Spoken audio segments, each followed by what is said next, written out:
Assalamualaikum warahmatullahi wabarakatuh. Bismillahirrahmanirrahim. Para hadirin dan dewan juri yang terhormat, pada kesempatan kali ini saya akan membahas tema tentang berbakti kepada kedua orang tua. Kita tahu bahwasannya peran orang tua dalam kehidupan kita sangatlah besar.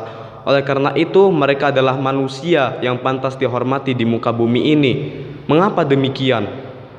Allah pernah berfirman dalam surat Luqman ayat 14 yang berbunyi, "Wassaynal insana biwalidain hamalats ummuhu wahnan ala wahni wa fisaluhu fi amaini anishkurli waliwalidaik ilayyal masir." Dalam ayat tersebut, Allah memerintahkan manusia untuk berbakti kepada kedua orang tuanya karena ibunya telah mengandungnya dengan keadaan lemah yang bertambah-tambah dan menyapihnya dalam jangka waktu 2 tahun. Bersyukurlah kepada Allah dan kedua orang tuamu, karena hanyalah kepada Allah kamu kembali. Dari ayat tersebut Allah menerangkan bahwasanya perjuangan seorang ibu sangatlah berat dan menjadikannya sebagai manusia yang pantas dihormati di muka bumi ini. Begitu pula dengan seorang ayah yang telah membiayai kita dalam masalah pendidikan, nafkah, makanan, dan lain-lainnya. Dan bagaimana jika kita durhaka kepada kedua orang tua kita? Allah Subhanahu wa taala berfirman dalam surat Al-Ahqaf ayat 17, "Walladzi qala liwalidayhi uffil lakuma ata'idanini an ukhraja wa qad khalatil qurunu min qabli wa huma yastaghisanillaha wa ilaka amin inna wa'dallahi haqq fayaqulu ma hadza illa asatirul awwalin." Kandungan ayat tersebut adalah, dan orang-orang yang berkata kepada orang tuanya, lalu dia berkata, "Aku tidak percaya dengan azab kubur." Lalu kedua orang tuanya berkata, "Celakalah nak." Lalu kedua orang tuanya pun memohon kepada Allah, "Ya Allah, dia adalah orang yang berdosa."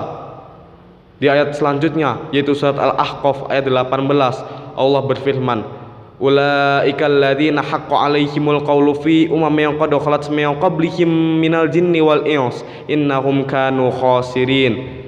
Yang berbunyi, mereka itulah orang-orang yang telah terkena ketetapan Allah sejak dahulu, dan mereka itulah orang-orang yang merugi.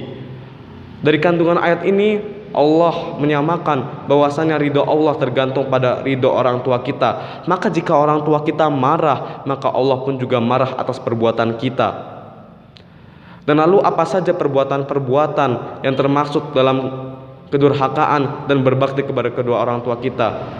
Perbuatan-perbuatan yang dapat menjerumuskan manusia ke dalam kedurhakaan adalah mereka tidak beradab kepada orang tuanya, lalu menghina kedua orang tuanya, memperlakukan mereka secara tidak pantas, maupun dengan kontak fisik, maupun dengan ucapan yang sangat menyakitkan hati. Lalu cara berbakti kepada kedua orang tua kita adalah kita seharusnya menghormati mereka, menjaga nama baik mereka, dan ketika mereka telah meninggal, maka doakanlah mereka dan berbuat baiklah supaya pahala kita dapat mengalir kepada mereka yang telah meninggal. Dan ingatlah dengan kisah Nabi Yusuf yang telah mengangkat derajat orang tuanya, dan dia beserta Bunyamin adalah orang yang sangat disayangi oleh ayahnya.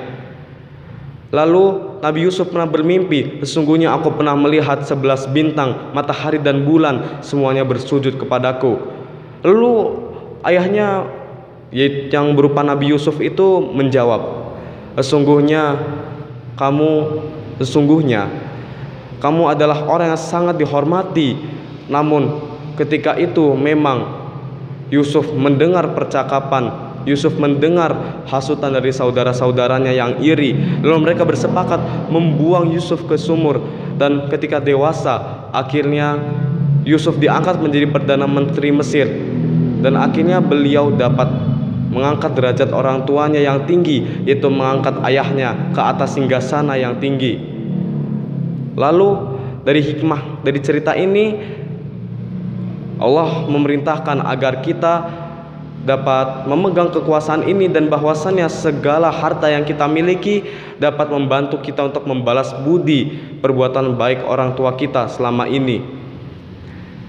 Dan sebelum saya menutup pidato ini, jangan lupa like, share, dan subscribe. Wassalamualaikum warahmatullahi wabarakatuh.